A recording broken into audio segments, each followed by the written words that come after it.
ॐ ज्ञानिनामपि चेतांसि देवी भगवती हि सा बलादाकृष्य मोहाय महामाया प्रयच्छति। दुर्गे स्मृता हरसि भीतिमशेषजन्तोः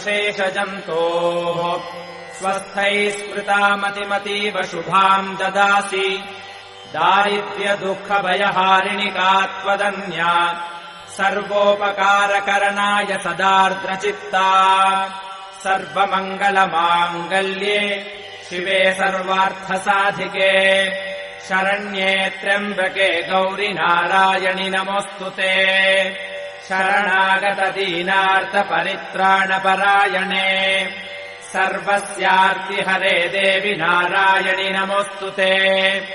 सर्वस्वरूपे सर्वेशे सर्वशक्तिसमन्विते भयेभ्यस्त्राहि नो देवि दुर्गे देवि नमोऽस्तुते।